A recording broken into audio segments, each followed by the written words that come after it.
따라 하실까요? 의심과 오해 속에서도 흔들리지 말아야 하는 이유.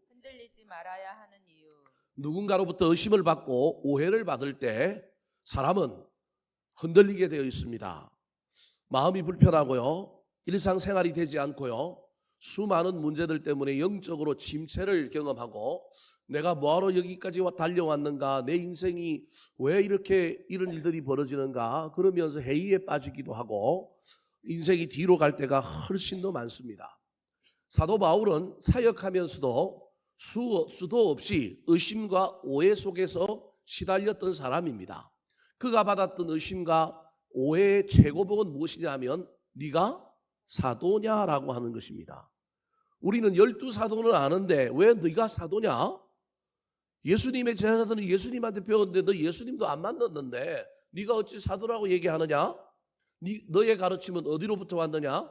너의 가르침은 가짜다라고 하는 겁니다. 특별히 자기가 개척해서 만든 교회, 그것도 잠시 잠깐 지나가다가 복음 전하고 세운 교회가 아니라 오랫동안 머물렀고 자기가 직분자들을 세우고 자기가 열심히 사람들을 양육하였던 교회에서 이런 의심과 오해를 받는다면 이건 인간적으로 보면 미치고 팔짝 뛸 일이에요. 그 대표적인 예가 오늘 본문인 바로 이 고린도 교회에서 사도 바울이 이 문제 앞에 심각한 상황에 직면하게 된 겁니다. 1년 6개월, 18개월 동안 목숨까지 바쳐가면서 열심히 그렇게 교회를 세웠는데 자기한테 성경 공부하고 세례받고 자기한테 그렇게 열심히 설교 듣고 예배했던 사람들이 나중에 등을 딱 돌리면서 사도 바울은 가짜다, 그의 전한 복음은 진짜 복음이 아니다, 이렇게 얘기하는 것 속에 사도 바울이 얼마나 힘들었을까요? 이 시대에는 수많은 순회 전도자들이 있었는데 그 순회 전도자들은 자기들의 그 전도 활동을 보장하기 위하여 주로 무엇을 써가지고 다녔느냐 하면 추천서를 써가지고 다녔습니다. 즉 예루살렘의 교회에 있는 12사도들을 비롯한 사람들에게 추천서를 받아오는 사람들도 있고 또는 유대교의 지도자들에게도 추천서를 받아오는 사람들이 있었습니다. 순회 전도자들이니까 그냥 전도자라고 몇 번 대우해 줬는데 보니까 가짜들이 너무 많은 거예요. 거짓 선지자들이 너무 많은 거예요. 그래서 그 교회들이 할 수 있는 방법 중에 하나가 추천서를 들고 오는 사람은 믿을만하다. 그래서 그 사람들을 교회로 영접하고 설교도 시키고 갈 때 대접도 하고 선교 헌금도 보내고 이런 문화들이 그 가운데 있었던 거예요. 그런데 여러분, 추천서 들고 온다고 다 진짜가 아니라는 사실을 기억하시기 바랍니다. 목사인 저도 추천서 문제가 딱 펼쳐지면 고민이 됩니다. 내가 잘 알고 추천서를 써줄 만한 사람이 추천서를 써달라고 그러면 이게 얼마나 기뻐요. 없는 말 있는 말 보태가지고라도 써주고 싶어요. 신뢰할 만한 사람이니까, 믿을 만한 사람이니까. 근데 그렇지 않으면 이게 힘들어요. 얼마 전에 한 여자분이 찾아왔어요. 저는 잘 모르는데 차지훈이라고 하는 학생이 옛날에 우리 교회를 다닐 때 장로님, 차지훈. 네.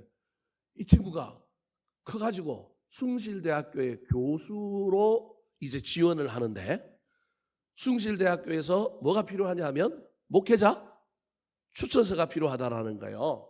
근데 저한테 받으러 온 거예요. 이 엄마가 저한테. 나는 그 친구를 몰라요. 그래서 제가 교회 자료들을 쭉 보니까 2000년도에 세례를 받았더라고, 우리 교회에서. 그런데 내가 아는 게 그거밖에 없잖아요. 그런데 이 엄마는 나한테 그 추천서를 가지고 와서 추천서를 써달라는 거예요. 그래서 제가 물었어요. 그러면 지훈이가 뭐 이제 나이가 얼마나 되는지 모르겠지만 제가 저보다 어릴 것 같아서 지훈이가 지금은 어디 있습니까? 저 대전 어디에 있대요? 교회를 다닙니까? 여러 교회를 다닌대요. 벌써 이제 이 말에 이제 제가 마음이 불편한 거예요. 여러 교회를 다닌대요. 그러면 지금 다니는 교회에 추천을 받는 게 좋을 것 같습니다. 추천서에 세례를 받은 날짜와 세례 받은 사람의 확인이 있어야 된다는 거예요. 그건 제가 해드릴 수 있습니다. 우리 교회에 세례 명부를 보니까 언제 받았다라고 하는 것이 나오니까 그건 확인이 되니까 내가 이분이 그 학교에 교수연으로 지원할 때 합당하니까 내가 그 세례 확인은 해줄 수 있는데 내가 이 사람을 전혀 모르기 때문에 나는 뭘 해줄 수 없느냐 하면 추천서를 써줄 수가 없습니다. 옛날 교인들한테 막 알아보면 지훈이를 잘 알 거기 때문에 목사님 빨리 전화를 해가지고 알아봐서 해달라는 거예요. 저는 죄송하지만 할 수는 없습니다. 왜냐하면 내가 모르는 사람을 내가 추천서를 써줄 수 없기 때문에 그렇습니다. 그리고 제가 보기엔 만약에 그 추천서가 필요하면 지금 현재 다니고 있는 교회의 담임 목사님에게 써달라고 하는 것이 옳을 것 같습니다. 그 교회가 어느 교회인지 저한테 알려주면 제가 전화를 드려서 잘 부탁을 해드리고 세례받은 날짜와 제가 그 확인을 그 교회에다가 해드릴 테니까 그렇게 연결을 해주면 좋겠다는데 이 엄마가 안 가고 계속 저한테 해달라는 거예요. 저한테 해달라는 거예요. 난감해요. 써줄 수도 없고 안 써줄 수도 없고. 그래서 제가 최종적으로 써준 건 뭐만 써줬느냐 하면 세례 증명서만 떼서 줬습니다. 세례 받은 건 사실이니까. 근데 이 어머님은 자기 아들을 위하여 추천서를 받아서 신앙 이력에 추천서를 보태서 학교에 내야 되는데 이걸 저한테 부탁하는데 나는 양심적으로는 해줄 수가 없는 거예요. 뭐 저한테도 별 얘기를 다 하는 거예요. 자기가 그동안 교회를 안 다녔는데 아들 때문에 이걸 써주면 어디를 나오겠다고요? 교회를 나오겠다라는 거예요. 그 말에 또 순간 또 인간인지라 흔들리기는 했지만 그래도 이 양심상 이걸 써줄 수가 없는 거예요. 알아야 써주죠. 모르는데 어떻게 쓰겠습니까? 그래도 조금이라도 알아야 제가 좋은 마음을 가지고 조금이라도 좋게 뭘 써줄 수 있는데 전혀 모르는데 그래서 제가 그 어머니한테 기도해드리면서 아들이 이번에 그러면 숭실대학교에 붙었으면 좋겠습니다. 전공을 뭐 했습니까? 물어보니까 이공계 계열에 뭘 했고 내가 보기엔 대전 어디 카이스트나 뭐 이쪽 대전 뭐 연구원 쪽에서 아마 뭘 하고 다른 이야기를 자세히 안 하기에 내가 안 물어봤는데 하여튼 그런 쪽으로 숭실대학교에 이번에 어떤 교수 자리가 비어서 가려고 하는 것 같아요. 근데 학교는 그걸 요구하니까 이걸 떼가야 되는데 지금 현재 교회를 제대로 안 다니거나 현재 다니고 있는 교회에서 그걸 해줄 수 없으니 저한테 와서 이제 요청을 하는 거예요. 그래서 저는 그건 해줄 수는 없고 알 수도 없는데 제가 써줄 수는 없기 때문에 세례 증명서는 제가 떼드릴 테니까 요거라도 낼 수 있었으면 좋겠습니다라고 이야기하고 기도해주고 그렇게 보냈습니다. 여러분 추천서 참 난감합니다. 특별히 외국에는 추천서가 아주 강력합니다. 근데 우리나라에는 추천서는 이거 그냥 요식행위에 불과할 때가 얼마나 많은지 모릅니다. 정말로 그 추천서를 들고 왔다고 그 추천서에 있는 내용이 사실인지 그대로인지 판별하기가 쉽지 않은 경우들이 허다합니다. 바울 사도 당시에 이 순회 전도자들의 문제 때문에 추천서를 가지고 다니는 사람들이 있었는데 그들 중에 진짜로 제대로 된 추천서를 가지고 오고 그 추천서와 그들의 삶이 일치한 사람이 있었는가 하면 추천서도 이상한 추천서, 특별히 기독교의 지도자들의 추천서가 아니라 유대교의 지도자들의 추천서를 가지고 와서 기독교인 것처럼 순회하면서 전도하고 소위 말하는 이익을 보고 가는 수많은 거짓 전도자들이 있었는데 이 사람들이 고린도 교회에 와가지고 자신들에 대한 이야기를 할 뿐만 아니라 예수를 믿어도 율법적으로 믿어야 되고 살례도 받아야 되고 유대교의 지식적에 근거한 복음, 그게 복음이라고 말할 수 있을지 없을지 모르겠지만 그런 가짜 복음을 전하는 사람들이 고린도 교회에 들어와서 이 사도 바울에 대한 이야기를 하고 그것을 추종하는 사람들이 지난번부터 설교했을 때 이야기했던 것처럼 극소수의 사람들 뒤에 있어서 사도 바울의 사도권을 부정하고 사도 바울에게 대적하고 반발하는 사람들이 있었던 거예요. 오늘 본문에서는 사도 바울이 자기의 사도권을 변호하면서 그럼에도 불구하고 나는 내가 의심받고 내가 오해받음에도 불구하고 나는 낙심하거나 낭망하거나 내 사역에 가야 할 길을 멈추고 뒤로 가거나 나는 그러지 않고 여전히 흔들리지 않고 앞으로 간다. 그 이야기를 오늘 본문에 하고 있는 겁니다. 그러면서 나는 왜 흔들리지 않느냐를 설명하고 있는 거예요. 먼저 이 추천과 관련된 이야기를 읽어보고 갈까요? 자, 1절 말씀 같이 한번 읽어볼까요? 시작. 우리가 다시 자천하기를 시작하겠느냐? 우리가 어찌 어떤 사람처럼 추천서를 너희에게 붙이거나 혹은 너희에게 받거나 할 필요가 있느냐? 자천, 자기 스스로 추천을 하는 것 뿐만 아니라 어떤 사람들처럼 추천서를 받아서 나도 너희에게 추천서를 붙여야만이 너희들이 그 사람들 말에 현혹되어 갖고 나를 부정하고 나에게 반대하지 않겠느냐? 아니면 너희에게 내가 추천서를 받아야 내가 옳은 지도자냐? 나는 그렇게 할 필요성을 느낀다, 못 느낀다? 못 느낀다. 내가 설립했고 내가 가르쳤는데 내가 무슨 추천서가 필요하냐? 나는 추천서가 필요 없다. 그 추천서 없다고 나보고 거짓 선지자라고 얘기해도 나는 흔들리지 않겠다. 사랑하는 성도 여러분, 추천 문제뿐만 아니라 저와 여러분의 인생에 수많은 오해와 의심 때문에 흔들릴 때 우리는 어떻게 해야 될까요? 오늘 본문 말씀을 통하여 사도 바울이 우리에게 교훈하고 있는 것을 잘 기억하여 은혜 받고 우리는 흔들리는 자가 아니라 굳세게 서는 자, 뒤로 가는 자가 아니라 도리어 더 열심을 내어 앞으로 가는 자들이 되기를 우리 구주 예수 그리스도의 이름으로 축원합니다. 자, 그렇다면 의심과 오해 속에서도 흔들리지 말아야 하는 이유는 무엇일까요? 사도 바울의 고백입니다. 따라 하시겠습니다. 증거하는 편지가 있기 때문입니다. 증거하는 편지가 있기 때문입니다. 어떤 사람이 자기 자신을 증명하려면 뭘로 증명해야 되느냐 하면 자신의 인격과 삶으로 증명하면 됩니다. 그런데 그것도 색안경을 끼고 믿어주지 않으면 누가 있으면 되느냐 하면 율법의 관점에서 2명 이상의 뭐가 있으면 돼요? 증인이 있으면 됩니다. 그래서 여러분, 누군가가 나를 변호해 주지 못하면 그 사람은 가장 불행한 사람이에요. 누군가가 나의 존재를, 나의 삶을, 나의 사역을 증명해 줄 수 있는 사람이 있으면 그 사람은 행복한 사람인 거예요. 오늘 본문에서 사도 바울이 나의 나됨을 증명할 사람이 있는데 그게 누구냐면 고린도 교회 너희들이다. 너희들이 증인이다. 너희들이 증거다. 너희들이 나의 편지, 다르게 얘기하면 추천서다라고 이야기합니다. 자, 2절 말씀 같이 한번 읽어볼까요? 시작. 너희는 우리의 편지라 우리 마음에 썼고 뭇 사람이 알고 읽는 바. 2절을 먼저 한번 보고 갈까요? 너희는 고린도 교회 너희들이 우리의 뭐라고요? 편지다. 편지라고 하는 말은 추천서라고 얘기하지 않고 편지라고 하는 말은 떨어져 있기 때문에 우편으로 보낸 편지와 같은 편지 속에 동병하여 보낸 추천서와 같은 사람이다. 너희들을 보면 나를 증명할 수 있다. 지금 그 얘기하고 있는 거예요. 너희들은 우리 마음에 쓰여졌고, 그러니까 사도 바울이 뭐라고 얘기하느냐 하면 고린도 교회 교인들과 자기 사이에는 편지와 마음에 쓰인 자라는 거예요. 너희들은 내 마음에 들어와 있고 너희들은 내가 세상에 나를 추천하고 알릴 수 있는 편지에 동봉되어 온 세상의 사람들에게 보여주는 추천서다. 그것을 누구도 알고 있느냐 하면 뭇 사람도 알고 있는 바다. 내 마음속에 너희들이 있는 것을 나의 증거가 되고 증명이 되는 추천서가 되는 편지가 되는 것을 뭇 사람이 안다.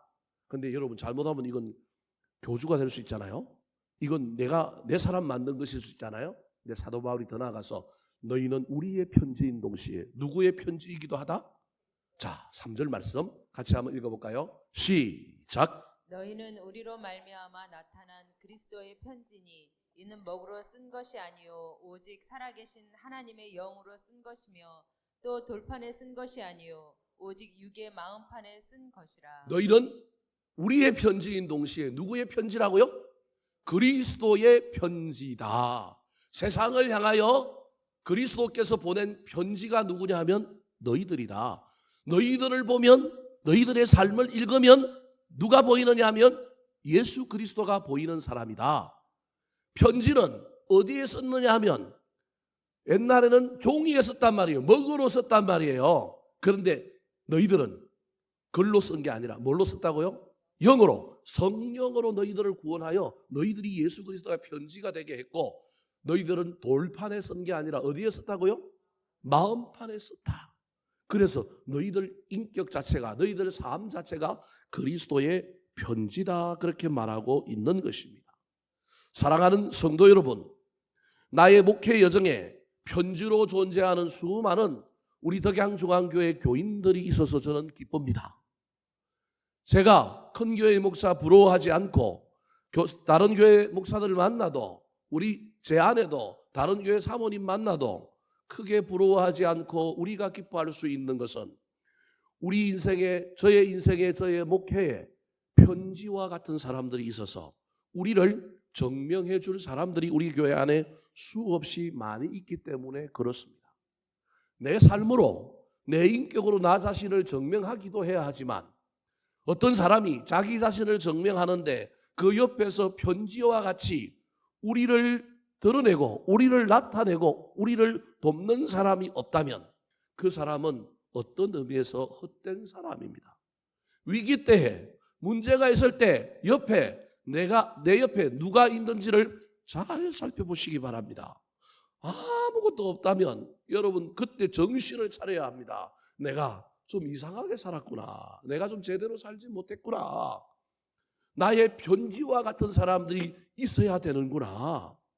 더 나아가서 우리는 누군가에게 편지여야 합니다. 특별히 세상을 향하여 예수 그리스도의 편지가 되어야 될 뿐만 아니라 또 다른 사람들에게 편지여야 합니다. 사랑하는 성도 여러분, 상황이나 반대자를 보지 말고 사역과 삶의 열매 그리고 내 옆에 있는 신실한 사람들로 인하여 흔들리지 않는 일꾼들이 되었으면 좋겠습니다. 오늘 본문에는 그걸 6절에는 새 언약의 일꾼이다 그렇게 표현하고 있습니다. 바울은 자기가 하나님의 일꾼으로 이 일을 그만둘 수 없다라는 겁니다. 오해받아도 비난받아도 수많은 사람들이 나를 향하여 의심하고 손가락질하고 반대해도 나는 이 길을 걸어간다. 왜냐하면 나는 모든 사람을 만족시키는 자가 아니라 그래도 내 사역의 열매로 해당되는 편지와 같은 사람이 있으면 되는 겁니다. 우리 교회에도 수많은 사역 가운데 교회 자체가 우리 스스로를 증명할 수도 있어야 되지만 세상에서 이 지역사회에서도 그래도 덕양중앙교회 우리 동네에 뭐 할 만하다? 존재할 만하다 이야기해주는 편지와 같은 세상 사람들이 있어야 되는 거예요. 저 장이동의 이상한 교회처럼 그래서 그 아파트 짓는데 뭐 다들 지금 뭐 목사님 그냥 이름도 제가 이야기하지 않겠습니다. 괜히 그분이 얘기하면 또 마음이 좀 그럴 수 있으니까 그래 버리면 그게 무슨 편지가 있는 거예요. 교회 안에만 편지가 있어야 되는 게 아니고 우리 교회는 세상 사람들에게 편지가 있어야 된다니까요. 지나가면서 교회를 바라보고 여러분 얼마나 때로는 기분 나쁠 때가 많은지 몰라요. 저는 아이들 때문에 담장을 다 허물어 놨더니 모든 지역 주민들은 전부 우리 교회 주차장을 뭐처럼 지나가요? 앞마당처럼 지나가요. 따지고 보면 사유지 침범인데 전부 죄송합니다. 개 있는 분들 오해하지 말고 들으십시오. 전부 개 데리고 와가지고 전부 뭐 하고 가요? 전부 다 들러서 가요. 그래서 한 번씩 저도 좀 마음에 조금 심란할 때 나도 자기 집에 그냥 쑥 들어갔다가 가면 기분 좋을까? 근데 세상 사람들 입장에서는 그 개념이 없는 거예요. 문이 열려 있고 열린 공간이니까 들어오는 거예요. 여러분 그게 얼마나 좋은 거예요. 우리가 빼딱하게 생각해가지고 저 사람들이 말이야 우리 교회 막 와가지고 함부로 지나가네. 그냥 지나가기만 하면 되는데 때로는 뭐도 싸놓고 가요? 네, 똥도 싸놓고 가요. 그래도 그 사람들이 들어오고 지나가잖아요. 그것만 해도 교회가 존재할 가치가 있잖아요. 그래도 우리 교회 앞에 눈 오면 저 학교 앞은 썰지도 않았는데 파출소도 안 쓰는데 우리 교회 앞은 그래도 눈 오면 뭘 썰어요? 눈을 쓰잖아요. 수없이 많은 바리케트가 쳐져 있는데 우리 교회는 뭘 없애놨어요? 난간을 다 없애놨잖아요. 뭐 학원 버스는 다 어디 가서 써야 돼요? 없는 데 가서 써야 되잖아요. 여러분 그거 없애는 것도요 그냥 없애는 게 아니에요. 구청에 다 이야기해가지고 뭐 해야 돼요? 다 없애야 된다니까요. 때로는 돈도 들고 그랬어요. 그거 난간 없애는 것도 그냥 없앤 게 처음부터 없어진 게 아니에요. 있었는데 없앴다니까요. 제가 와갖고 막 민원을 넣고 이야기하고 이거 학원 버스가 서는 애들이 위험하다. 그래서 제가 몇 사람들 또 추천서도 받아갖고 넣고 그랬더니만 그 난간 어떻게 해줬어요? 없애줬다니까요. 나무 사이에 있었다니까요. 옛날에 출입물 들어오는데 빼고는 나무와 나무 사이에 있었는데 두 나무 사이에 지금 난간이 없잖아요. 그래서 없으니까 거기에 버스들이 전부 서서 애들 뭐 하는 거예요? 유치원 가는 사람들도 거기 있어서 가고 타고 학원 버스도 거기 오서 가고 세상 사람들은 교회를 위하여 고마운 줄은 모를 거예요. 그런데 나중에는 알게 될 겁니다. 아, 교회가 우리 지역에 있어서 그래도 유익이 되네. 물론 반대하는 사람도 있어요. 다 만족시킬 수는 없어요. 어떻게 해도 반대하는 사람은 뭐 할 거라고요? 반대할 거라니까요. 쌍심지를 켜고 반대할 거예요. 그러나 일반적으로 대다수의 사람들이 그래도 교회가 있으므로 야, 괜찮구나. 야, 좋구나. 여러분, 그러면 우리 교회를 위한 편지들이 세상에 뭐 하는 거예요? 존재하는 거예요. 사랑하는 성도 여러분, 교회뿐만 아니라 저와 여러분의 삶에 나를 증명해 줄 수 있는 편지와 같은 사람들이 있기를 축원합니다. 더 나아가서 우리도 누군가에게 그 사람을 증명해 주고 그 사람을 우리가 인정해 줄 수 있는 편지와 같은 존재들이 되어서 내 옆에도 누가 있고 누군가 옆에 내가 있어줌으로 말미암아 사람인 자가 이렇게 돼 있잖아요. 한 사람이 넘어질 때 다른 사람이 뭐 해주는 거예요? 받쳐주는 거예요. 버팀목. 나무가 쓰러지지 말라고 잘 커가라고 버팀목을 대주는 사람. 인간은 버팀목이에요. 사람인 자가 그런 의미예요. 사람인 자, 인간다운 인간은 자기 혼자 서는 사람이 아니라 누군가를 뭐하게 해주는 존재라고요? 버티게 해주는 사람이 진짜 사람이라는 거예요. 교회도 마찬가지입니다. 나에게도 버팀목이 되어주는 누군가가 있고 나도 누군가에게 버팀목이 될 때 얼마나 멋집니까? 그래서 저와 여러분이 모든 사람 다 만족시킬 수 없고 모든 사람에게 인정받을 수는 없지만 내가 하고 있는 일이 옳은 일이요 하나님께서 나에게 시킬 일이라고 한다면 의심과 오해와 비난 속에 흔들리지 말고 그 길을 갔으면 좋겠습니다. 나에게 편지가 되어주는 사람들 때문에 힘을 얻고 위로를 얻어서 여전히 그 길을 감으로 말미암아 위로가 되고 편지가 되어주는 사람들을 기뻐하게 할 뿐만 아니라 우리 하나님께 칭찬받는 저와 여러분 우리 교회가 되기를 예수님의 이름으로 축원합니다. 두 번째, 여러분 오해 속에서 의심 속에서도 흔들리지 말아야 할 이유는 무엇일까요? 따라하시겠습니다. 일꾼으로 삼아 주셨기 때문입니다. 일꾼으로 삼아 주셨기 때문입니다. 자, 진정한 하나님의 일꾼은 내가 하고 싶어서 하는 사람도 있지만 내가 하고 싶어서 하는 것이 아니라 누가 시켜서 하는 것이 아니라 제일 중요한 건 하나님이 나에게 이 일을 하라고 미션으로 사명으로 주셨기 때문에 그 일을 하는 사람입니다. 그러면요, 일하는 사람은 누구를 만족시켜야 되느냐 하면 하나님을 만족시켜야 됩니다. 누굴 바라봐야 되느냐 하면 하나님을 바라봐야 합니다. 그런데 자꾸 우리는 하나님의 일을 하면서도 누구에게 인정받기를 원하느냐 하면 사람에게 인정받기를 원하고 자꾸 사람들을 쳐다봅니다. 사도 바울이 하나님의 부르심을 받아서 핍박자에서 전도자가 됐습니다. 선교사가 되어서 복음을 들고 이방인을 향한 빛으로 이방인을 향한 그릇으로 사용되기 위하여 수 없는 목숨의 위험을 감수하면서까지 복음을 전하러 다닙니다. 사람들이 인기 받으면 좋겠죠. 사람들이 지지와 인정이 있으면 얼마나 좋을까요? 그럼에도 불구하고 사도 바울은 죽을 고비를 넘기고 핍박을 받음에도 불구하고 그 길을 멈추지 않고 갈 수 있었던 이유는 이 일을 누가 시켰기 때문이라고요? 하나님이 시켰기 때문에 하나님 바라보면서 하나님이 하지 마라 그러면 안 할 것이고 이 일이 하나님이 기뻐하시는 일이라면 하고 그렇지 않으면 안 하는 거예요. 사도 바울이 그래서 그 고백을 지금 하고 있는 거예요. 나한테 추천서 없다고 내가 사도가 아니라고 너희들이 아무리 우겨도 나한테는 그게 큰 문제가 안 된다. 나는 너희들을 기쁘게 하기 위해 이 일을 하고 있는 것도 아니고 너희들이 나를 향하여 우리 교회의 목사가 되어 주십시오 이래서 온 것도 아니고 나는 하나님이 나에게 이 일을 하라고 했기 때문에 그렇다라는 거예요. 5절 말씀 같이 한번 읽어볼까요? 시작.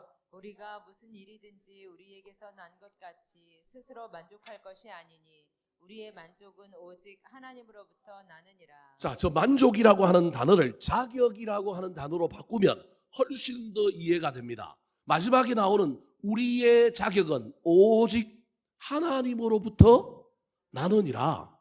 우리가 무슨 일이든지 우리에게서 난 것 같이 스스로 자격이 있다고 만족하면 안 된다라는 거예요.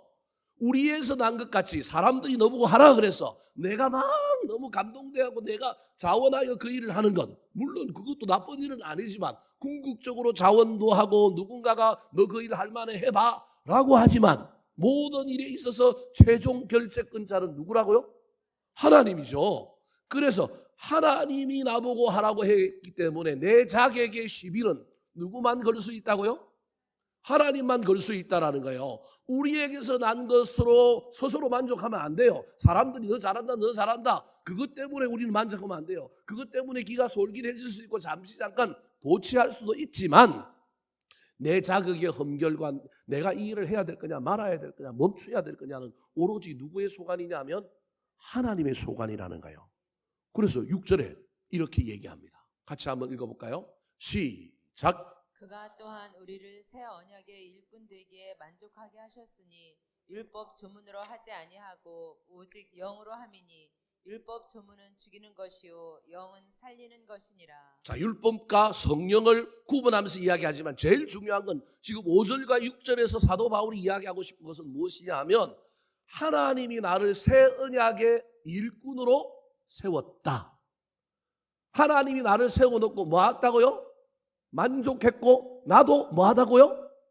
만족하다.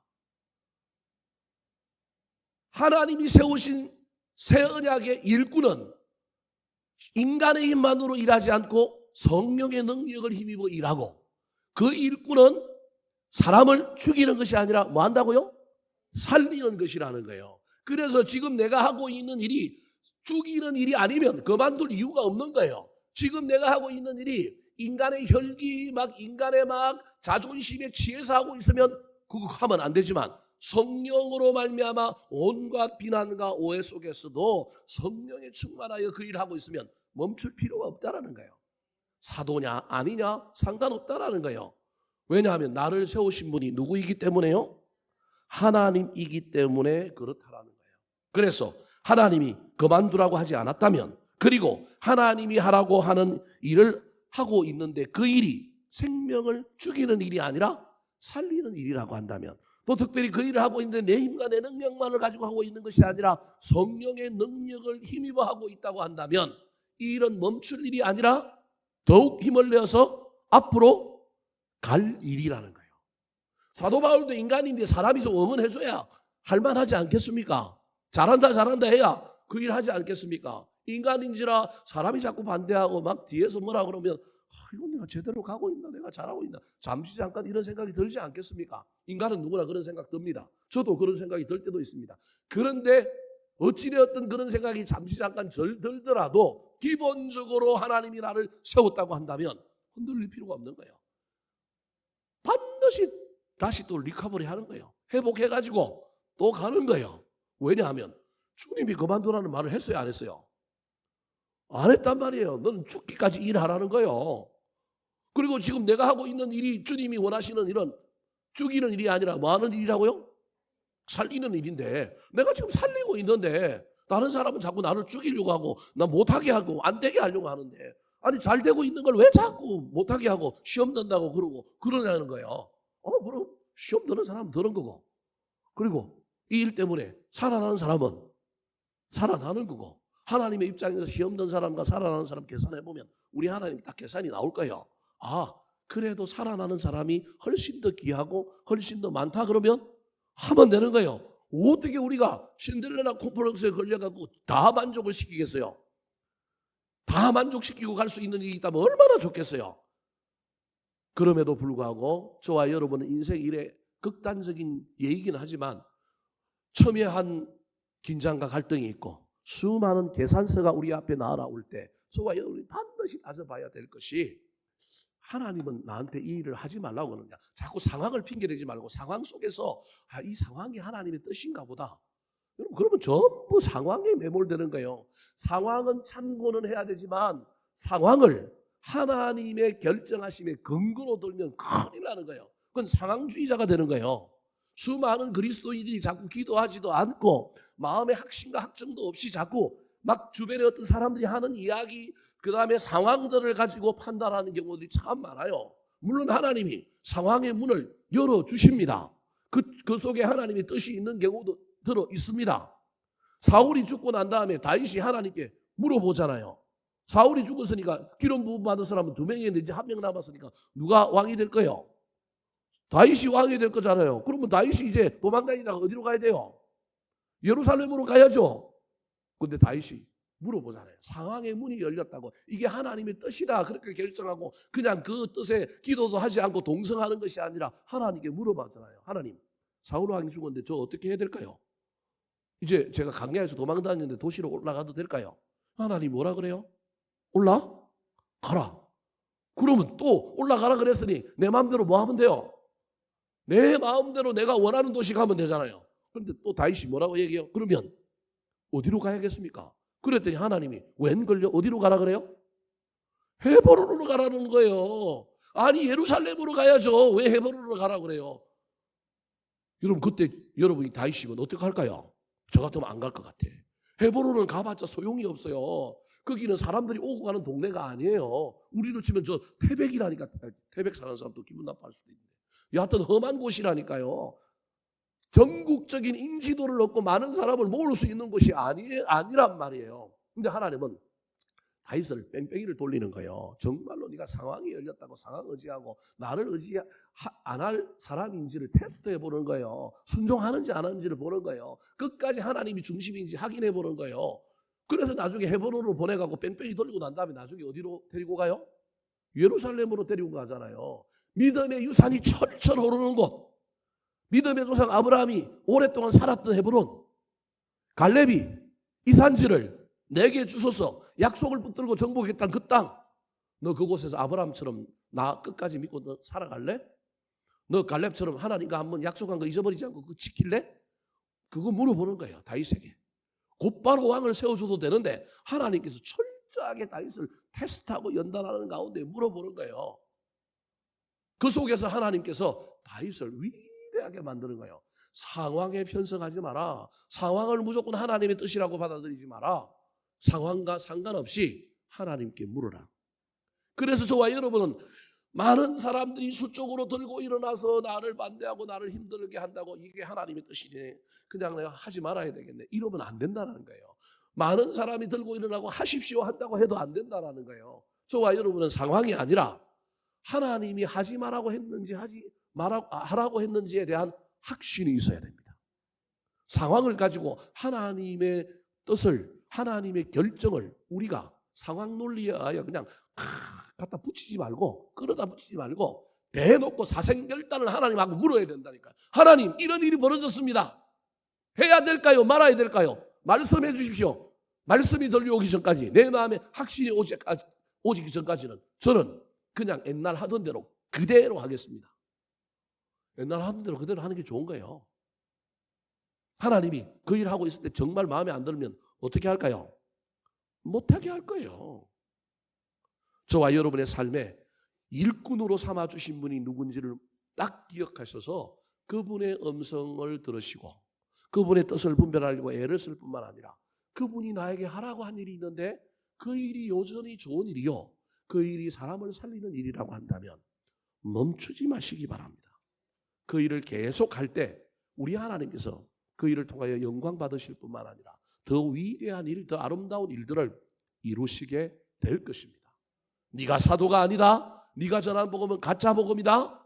그렇게 말하고 수많은 사람들이 대들고 있지만 사도 바울은 여전히 고린도 교회 교인들을 향하여 척을 지거나 원수되는 것이 아니라 여전히 사랑의 마음으로 한 영혼 소중하게 여기는 마음으로 설득하고 찾아가고 더 나아가서 하나님의 뜻이 무엇인지를 분별하는 가운데 이 일은 새 언약의 일꾼이다. 나를 하나님께서 새 언약의 일꾼으로 세웠구나. 새 언약이 있다면 헌 언약, 옛 언약이 있잖아요.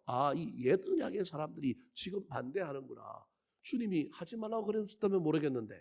그래서 여러분, 사도 바울은 인간적인 생각으로 이해 득실 관계에 따라서 하나님의 뜻을 곡해하여 아전 이수격으로 해석하여 가지 않습니다. 인간으로 보면 안 해야 될 일도 하고요. 하지 말아야 될 일도 해요. 왜냐하면 철저하게 하나님의 뭐 때문에 그래요? 뜻 때문에 그래요. 예를 들 같으면 3차 선교 여행을 마치고 그가 예루살렘에 가여 돌아오는 길마다 길목마다 수많은 예언자들이 나타나가지고 사도 바울을 향하여 뭐라고 얘기해요? 당신 예루살렘에 올라가면 묶임당하고 결박당하여 큰 환난과 고난, 칼과 위험에 무릅쓰게 될 겁니다. 그래서 사람들이 뭐라고 얘기해요? 가지 마십시오.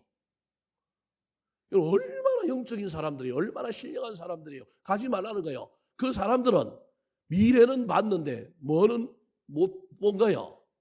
하나님의 뜻은 못 본 거예요. 미래만 봤지 하나님의 뜻이 무엇인지를 모르는 거예요. 빌립의 딸들도 그러죠. 수많은 예언자들이 예루살렘에 올라가는 길마다 사람들이 막아요. 그들에게도 성령님이 역사하셔서 보여주신 거예요. 사도 바울의 미래가 어떻게 될지를 보여주신 거예요. 근데 그들이 물었어요. 물어야 돼요. 하나님 앞에. 이런 미래가 보였는데 하나님 어떻게 해야 될까요? 물어야 되는데 해석을 누구 마음대로 한 거예요? 자기 마음대로 했다니까요. 그런데 사도 바울만 유일하게 자기 미래가 예견됨에도 불구하고 성령님께 물어보니까 성령님이 뭐라고 얘기해요? 가라는 거예요. 칼이 기다리고 있고 결박이 기다리고 있고 수많은 어려움이 나를 기다리고 있는데도 가는 거예요. 왜냐하면 누가 말씀하셨으니까. 상황을 갖고 해석한 게 아니라 목숨을 걸고 시간을 딱 가지고 하나님께 딱 앉아서 우리 하나님께 묻는 가운데 정확한 응답 확신을 받은 사람이 누구냐면 사도 바울인 거예요. 그래서 올라가는 거예요. 아니라다가 올라갔는데 어떻게 돼요? 핍박받고 사로잡혀가지고 로마에 뭘로 가요? 제수로 가잖아요. 그런데 올클이 잘 됐다. 내가 로마 가서 복음 전하려고 그랬는데 그렇게 로마 가려고 애를 썼는데 헌금도 모아가고 가려고 그랬는데 이번에 헌금 안 모아갖고 어떻게 가요? 공짜로? 배 타고 가는 거예요. 공짜로 가는 거예요. 갔는데 재판 받아야 되는데 재판 받은 사람이 너무 많이 몰려 있어가지고 사도 바울은 감옥에 있는 것이 아니라 가택 연금돼가지고 로마의 집에 2년을 있는 거예요. 집에 있는데 자기는 못 나가지만 사람들은 뭐 할 수 있어요? 찾아올 수 있는 거예요. 나가서 복음 전하면 만약에 로마 사람들에게 이상한 문물을 전한다고 핍박받았을 텐데 자기 집에 들어오는 사람들 그대로 거기 앉아서 뭐 하는 거예요? 제자 훈련하는 거예요. 기가 막힌 일이 벌어진 거 아니에요. 그래서 여러분 로마 교회가요.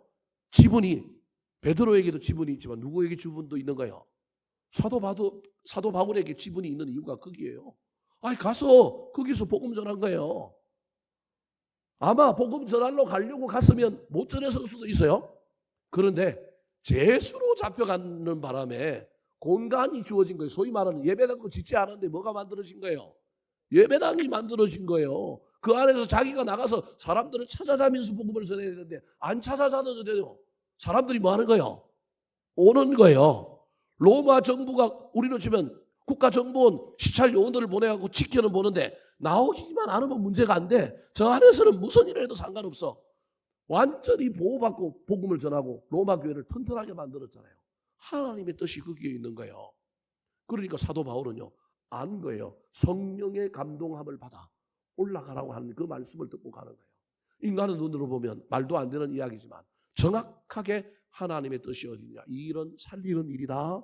이런 성령이 나한테 말씀하는 일이다. 하나님이 나한테 일꾼으로 세워서 일하라고 했는데 이 일은 그 일을 하는 길이다. 그러면 상황이 어그러지고 반대자가 나타나도 나는 이 길을 걸어가겠다라고 결단하고 나아갔다. 사랑하는 성도 여러분, 지금 현재 여러분 일 앞에 어떤 긴장과 갈등들이 있습니까? 어떤 마음의 범민과 어려움이 있습니까? 이 원리를 잘 살펴서 여러분의 진로를 결정하시기 바랍니다. 나아가야 할지 멈춰야 할지 물러서야 할지 하나님 앞에 분명한 음성 듣기를 결단하고 기도하시고 들려오지 않으면 뭐 하시라고요? 멈춰 있지 말고 계속 가십시오. 하나님이 정말로 안 시킬 일이라면 직접 나서서 뭐 할 거냐 하면 야 그거 하면 안 돼. 큰일 나. 너 하지 마. 분명히 얘기하실 거예요. 근데 우리 스스로가 하기 싫으니까 내가 막 뭐가 있으니까 이유를 다 뭐 하는 거예요?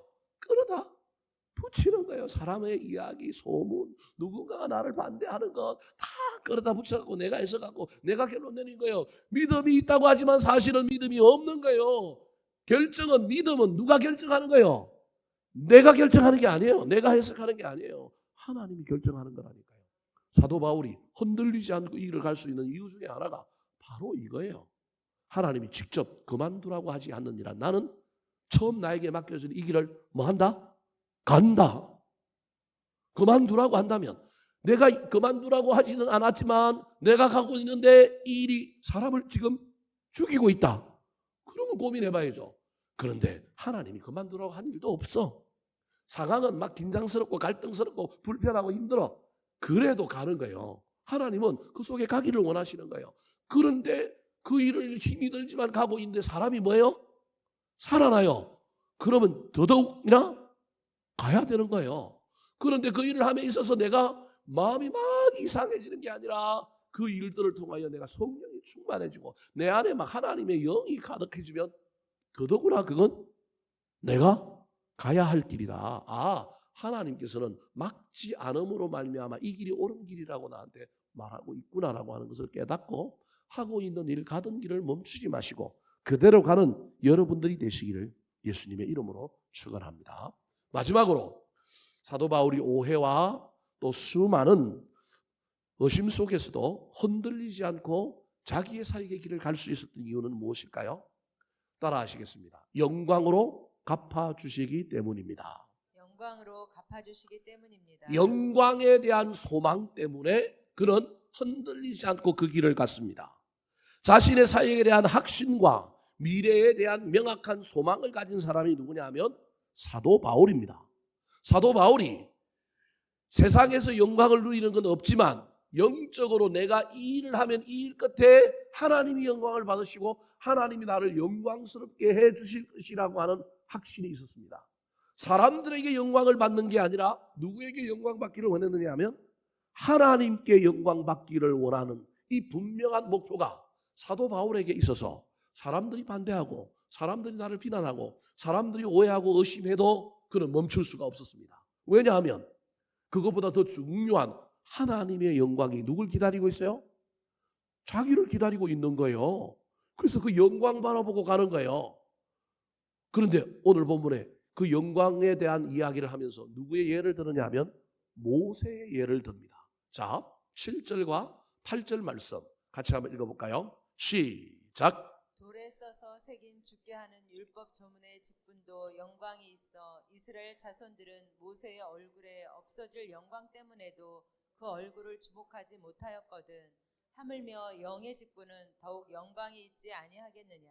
자, 모세를 폄하하거나 율법이 잘못되었다 그러는 게 아니라 율법과 복음의 비교를 통하여 율법보다는 복음이 훨씬 위에 있고 율법의 어떤 기초가 되고 율법을 전한 사람이 모세라고 한다면 복음을 전한 사람이 사도 바울 자신이라는 거예요.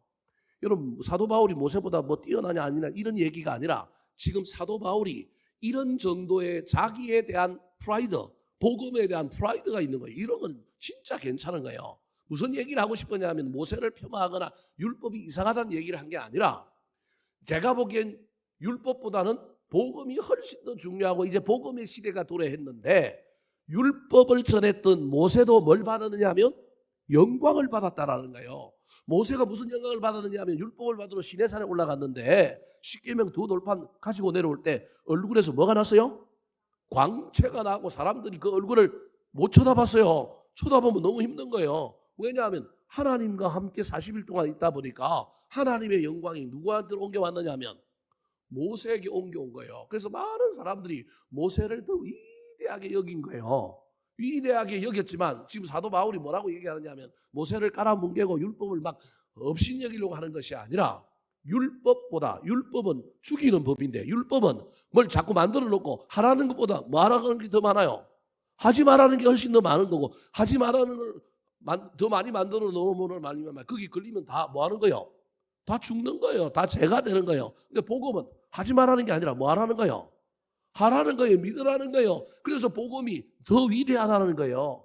그러면 하지 말라고 하고 궁극적으로 그걸로 말미암아 구원하는 것보다 사람을 넘어지게 했던 율법을 전한 모세도 하나님의 영광을 받아서 많은 사람들이 그 얼굴을 쳐다보지 못할 정도로 모세가 영광을 받았다고 한다면 하물며 영의 직분, 즉 뭘 전하고 있느냐 하면 지금 이 복음을 전하고 있는 나에게는 더 큰 영광이 있지 않겠느냐 이 얘기인 거예요. 그러니까 사도 바울이 지금 모세를 폄하하거나 율법을 폄하하려고 하는 게 아니라 모세라고 하는 하나님의 일꾼, 옛 언약의 일꾼에게도 뭐가 있었느냐 하면 영광이 있었다.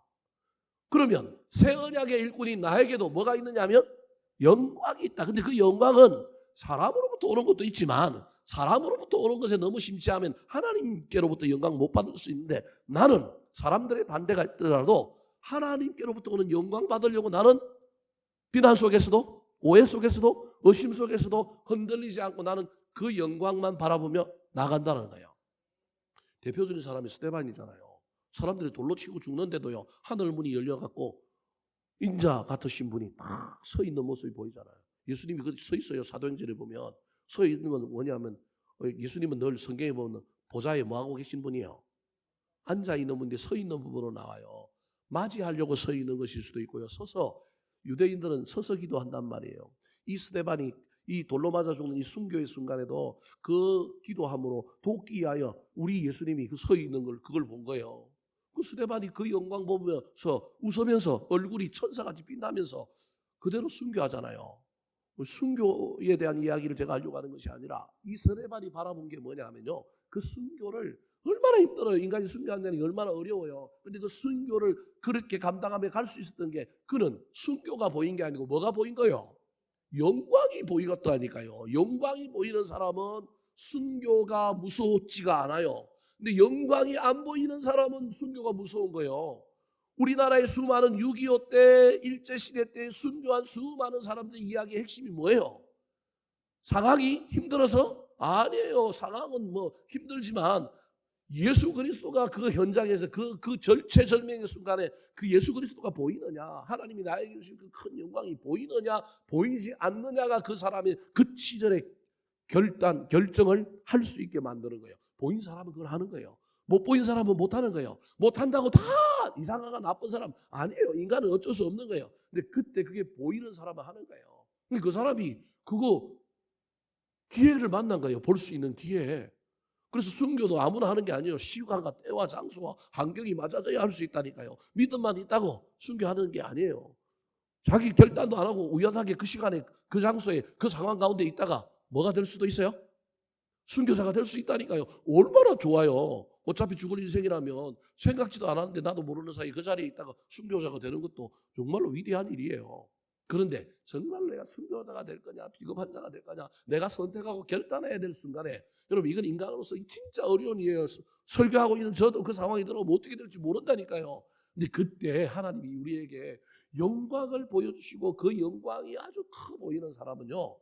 그 고난과 환경 속에서도 결정하고 딱 나아가는 거예요. 사도 바울이 지금 비난받고 막 사도가 아니라고 얘기하고 막 네가 전한 복음은 가짜라고 얘기하고 돈 밝히는 놈이라고 얘기하고 그런데도 불구하고 막 그것 때문에 막 야 누가 오느냐 하면 해보자 이게 아니라 그냥 넓은 마음으로 지나갈 뿐만 아니라 더 큰 사랑으로 고린도 교인들을 대할 수 있는 것은 뭐냐면요. 하나님이 나에게 갚아주실 그 영광이 보이는 거예요. 모세에게도 뭐가 있었다고요? 영광이 있었는데 나는 율법이 아니라 복음의 새 언약의 일꾼 복음의 일꾼이라고 한다면 나에게도 하나님이 주실 영광이 있을 거다. 이게 보이니까 사람들이 그 흔들림에 흔들리지 않는 거예요.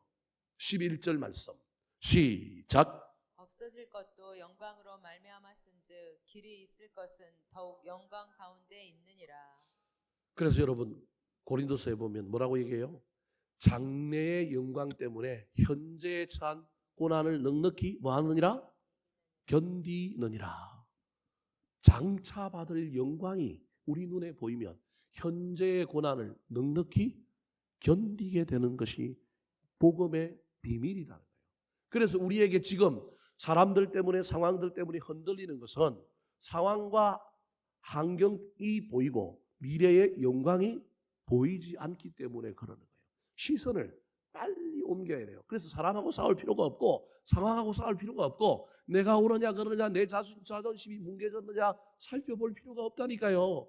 저와 여러분이 저도 마찬가지지만 그 일에 함몰되기 시작하면 벌써 시선이 하늘에 있는 것이 아니라 어디에 있느냐 하면 땅과 사람에게 있는 거예요. 사랑하는 성도 여러분, 여러분이 현재 하고 있는 일들 가운데 악한 마귀는 비난자를 보내고요. 오해할 만한 사람들을 보내고요. 상황 속에서 체면이 깎이게 만들고요. 자존심이 상하게 만들어서 가던 길을 멈추게 하려고 하는 것이 악한 마귀의 계계입니다. 무슨 일을 하고 있는지는 저는 잘 모르지만 우리 각자가 삶의 영역에서도 신앙의 영역에서도 가던 길을 잘 흔들리지 않고 갈 수 있었으면 좋겠습니다. 그때 모든 사람이 아니라 나를 지지해주고 나의 추천자가 되고 나의 편지가 되는 한두 사람이 있는 걸 보고 그래도 저 사람들이 내 신앙의 열매지, 내 사역의 열매지. 그래, 그 사람들 보고 힘을 내어 그 길을 갔으면 좋겠습니다. 더 나아가서 나를 세워주신 분이 하나님이지, 나를 일꾼 삼아주신 분 하나님이지. 그러면 그분이 아무 얘기가 없다면 여전히 나보고 이 자리에서 이 상황과 관계 속에서 뭐 하라고 하셨다? 일하라고 하셨다. 가라고 하셨다. 그 믿음으로 흔들리지 않고 갔으면 좋겠습니다. 더 나아가서 눈을 들어 저 앞에서 우리 주님이 나를 영광스럽게 맞이해 줄 그 놀라운 영광이 찬란하게 보임으로 말미암아 사람 보이지 않고 환경 보이지 않고 상황 보이지 않고 그것 바라보면서 상황을 환경을 돌파하여 달려가는 저와 여러분 되기를 예수님의 이름으로 축원합니다. 한번 따라 하실까요? 의심과 오해 속에서도 흔들리지 말아야 하는 이유. 의심과 오해 속에서도 흔들리지 말아야 하는 이유. 증거하는 편지가 있기 때문입니다. 증거하는 편지가 있기 때문입니다. 일꾼으로 삼아 주셨기 때문입니다. 일꾼으로 삼아 주셨기 때문입니다. 영광으로 갚아 주시기 때문입니다.